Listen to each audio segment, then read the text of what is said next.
Hello friends, welcome to Vinutha Sridhar's kitchen. ಇವತ್ತು ನಾನು ನಿಮಗೆ ಚಿಕನ್ ಕರಿ ಹೇಗೆ ಮಾಡೋದು ಅಂತ ತೋರಿಸ್ಕೊಡ್ತೀನಿ. ಅದಕ್ಕೆ ಬೇಕಾಗಿರೋ ಇಂಗ್ರೀಡಿಯೆಂಟ್ಸ್: ಟೊಮ್ಯಾಟೊ ತೊಗೊಂಡಿದ್ದೀನಿ, ಜಿಂಜರ್ ಗಾರ್ಲಿಕ್ ಪೇಸ್ಟ್, ಧನಿಯಾ ಪೌಡರ್, ಈರುಳ್ಳಿ, ಮತ್ತು ರೆಡ್ ಚಿಲ್ಲಿ ಪೌಡರ್, ಖಾರದ ಪುಡಿ, ಕೊತ್ತಂಬರಿ, ಲೆಮನ್, ಮತ್ತು ಮೆಣಸು ತೊಗೊಂಡಿದ್ದೀನಿ, ಲವಂಗ, ಚಕ್ಕೆ, ಉಪ್ಪು, ಅರಿಶಿನ ಮತ್ತು 1/2 kg ಚಿಕನ್ ತೊಗೊಂಡಿದ್ದೀನಿ. ಬನ್ನಿ ಸ್ಟಾರ್ಟ್ ಮಾಡೋಣ. ಇದ್ದೀನಿ ಇದಕ್ಕೀಗ ಆಯಿಲ್ ಹಾಕ್ತಾ ಇದ್ದೀನಿ. ಓಕೆನಾ?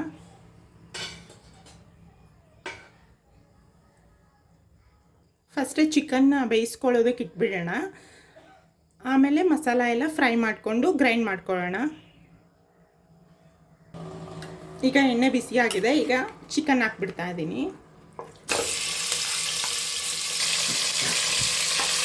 ಇದನ್ನು ಕುಕ್ಕರಲ್ಲಿ ಮಾಡೋದಕ್ಕಿಂತ ಈ ಥರ ಕಡಾಯಿಯಲ್ಲಿ ಮಾಡೋದೇ ಚೆನ್ನಾಗಿ ಬರುತ್ತೆ ಟೇಸ್ಟ್. ಈಗಲೇ ನಾನು ಇದಕ್ಕೆ ಉಪ್ಪು ಮತ್ತು ಅರಿಶಿನ ಹಾಕ್ಕೊಳ್ತೀನಿ.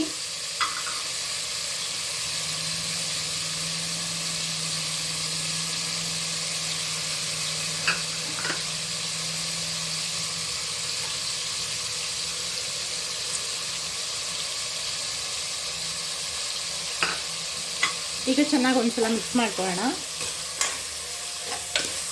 ಇದು ಆಯಿಲಲ್ಲೇ ಫ್ರೈ ಆಗೋದಕ್ಕೆ ಬಿಟ್ಬೇಡ. ಹಾಗೆ ಒಂದು ಲಿಡ್ಡನ್ನು ಕ್ಲೋಸ್ ಮಾಡಿಬಿಟ್ಟು ಈಗ ಇದರಲ್ಲೇ ಒಂದು 90% ಇದು ಬೇಯಿಸ್ಕೊಂಬಿಡೋಣ ಈಗಲೇ. ಆಮೇಲೆ ಬೆಂದಮೇಲೆ ಅದಕ್ಕೆ ಮಸಾಲ ಹಾಕೋಣ. ಈಗ ಬೇರೆ ಪ್ಯಾನ್ ಇಟ್ಕೊಂಡಿದ್ದೀನಿ. ಇದರಲ್ಲಿ ನಾನು ಆನಿಯನ್ ಫ್ರೈ ಮಾಡ್ಕೊಳ್ತೀನಿ. ಫುಲ್ ಆನಿಯನ್ ಹಾಕ್ತಾಯಿದ್ದೀನಿ. ಇದಕ್ಕೇ ಚಿಕನ್ ಬೇಯಿಸ್ಕೊಳ್ಳೋದಕ್ಕೆ ಇಟ್ಟಿದ್ವಲ್ಲ, ಅದಕ್ಕೇನು ಎಕ್ಸ್ಟ್ರಾ ನೀರು ಹಾಕಿ ಏನು ಬೇಯಿಸ್ಕೊಳ್ಳೋ ಅವಶ್ಯಕತೆ ಇಲ್ಲ. ಅದು ಹಾಗೆ ಎಣ್ಣೆಯಲ್ಲೇ ಫ್ರೈ ಆಗಲಿ. ಆಮೇಲೆ ಅದಕ್ಕೆ ಮಸಾಲ ಹಾಕಿದಾಗ ನೀರು ಹಾಕ್ತೀವಲ್ಲ, ಆಗ ಚೆನ್ನಾಗಿ ಮಸಾಲ ಹಿಡ್ಕೊಳ್ಳುತ್ತೆ.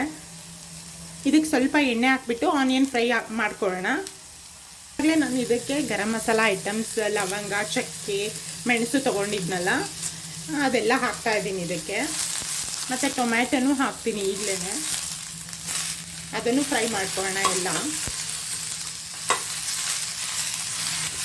ಈಗ ಇದು ಆಲ್ಮೋಸ್ಟ್ ಸ್ಮೂತ್ ಆಗೋಗಿದೆ. ಈಗ ಇದಕ್ಕೆ ಕೊತ್ತಂಬರಿ ಹಾಕೋಣ. ಇದನ್ನು ಸ್ವಲ್ಪ ಫ್ರೈ ಮಾಡ್ಕೊಳ್ಳೋಣ.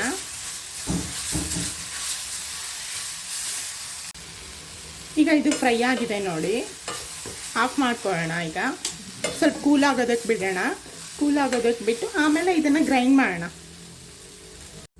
ಈಗ ನೋಡೋಣ ಬನ್ನಿ, ಚಿಕನ್ ಬೆಂದಿದೆಯೋ ಇಲ್ಲೋ ಅಂತ. ವಾವ್, ನೋಡಿ ಈ ರೀತಿ ಫ್ರೈ ಆಗಬೇಕದು. ಈ ರೀತಿ ಆಯಿಲಲ್ಲೇ ಬೆಂದರೆ ಟೇಸ್ಟ್ ಸೂಪರಾಗಿ ಬರುತ್ತೆ. ಈಗ ಇದಕ್ಕೆ ಜಿಂಜರ್ ಗಾರ್ಲಿಕ್ ಪೇಸ್ಟ್ ಹಾಕ್ತೀನಿ.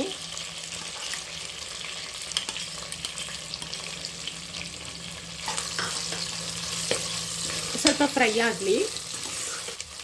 ಈಗ ಧನಿಯಾ ಪೌಡರ್ ಹಾಕ್ತಿದ್ದೀನಿ. 1.5 ಟೇಬಲ್ ಸ್ಪೂನ್ ಹಾಕ್ತೆ ನಾನು. ಮತ್ತು ರೆಡ್ ಚಿಲ್ಲಿ ಪೌಡರ್ ಹಾಕ್ತೀನಿ.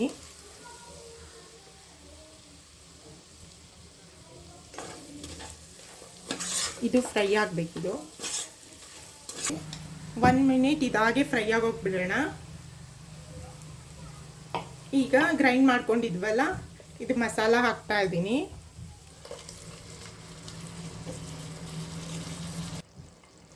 ಓಕೆ, ಈಗ ಮಿಕ್ಸ್ ಮಾಡೋಣ. ಇದನ್ನು ಮಿಕ್ಸ್ ಮಾಡಿಬಿಟ್ಟು ಒಂದು 5 ಮಿನಿಟ್ಸ್ ಇದನ್ನು ಲಿಡ್ಡನ್ನು ಕ್ಲೋಸ್ ಮಾಡಿಬಿಟ್ಟು ಮಸಾಲ ಎಲ್ಲ ಫ್ರೈ ಆಗೋದಕ್ಕೆ ಬಿಡೋಣ. ಅದು ಎಣ್ಣೆ ಎಲ್ಲ ಬರುತ್ತೆ ಮೇಲೆ, ಅಲ್ಲಿವರೆಗೂ ಇದು ಫ್ರೈ ಆಗಲಿ. ಲಿಡ್ ಕ್ಲೋಸ್ ಮಾಡ್ತಾ ಇದ್ದೀನಿ. ಈಗ ನೋಡಿ ಇದು ಫ್ರೈ ಆಗಿದೆ. ನೋಡಿ ಎಷ್ಟು ಚೆನ್ನಾಗಿ ಆಯಿಲ್ ಬಿಟ್ಟಿದೆ ಸೈಡಲ್ಲೆಲ್ಲ.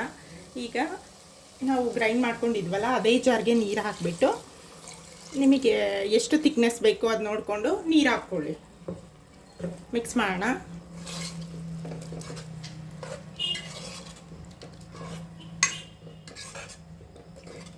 ಒಂದು 5 ಮಿನಿಟ್ಸ್ ಹಾಗೆ ಮತ್ತೆ ಲಿಡ್ ಕ್ಲೋಸ್ ಮಾಡಿಬಿಟ್ಟು ಬೇಯಿಸ್ಕೊಳ್ಳೋಣ ಇದನ್ನು. ಆಗ ಮಸಾಲ ಎಲ್ಲ ಹತ್ಕೊಳ್ಳುತ್ತೆ ಚಿಕನ್ಗೆ. ಓಕೆ, ಈಗ ಬನ್ನಿ ನೋಡೋಣ ಹೇಗೆ ಬಂದಿದೆ ಅಂತ.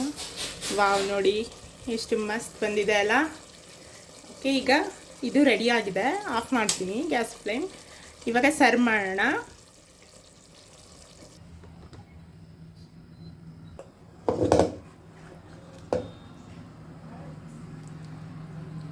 ಎಷ್ಟು ಯಮ್ಮಿ ಕಾಣ್ತಾ ಇದೆ ಅಲ್ಲ. ಇದು ಚಪಾತಿ ಜೊತೆ, ಪರೋಟ ಜೊತೆ, ರೈಸ್ ಜೊತೆ, ಕುಷ್ಕಾ ಜೊತೆ ಸೂಪರ್ ಕಾಂಬಿನೇಷನ್ ಇರುತ್ತೆ. ಟ್ರೈ ಮಾಡಿ ನೀವು. Chicken curry recipe is ready to serve. ಈ ರೆಸಿಪಿ ನಿಮಗೆ ಇಷ್ಟ ಆಗಿದ್ದರೆ ವಿನುತಾ ಶ್ರೀಧರ್ಸ್ ಕಿಚನ್ಗೆ ಲೈಕ್ ಮಾಡಿ, ಶೇರ್ ಮಾಡಿ, ಸಬ್ಸ್ಕ್ರೈಬ್ ಮಾಡಿ. ನಿಮ್ಮ ಫ್ರೆಂಡ್ಸ್ ಆ್ಯಂಡ್ ಫ್ಯಾಮಿಲಿ ಮೆಂಬರ್ಸ್ಗೂ ಶೇರ್ ಮಾಡಿ ಈ ವಿಡಿಯೋನ. Thank you for watching. ನಮಸ್ತೆ.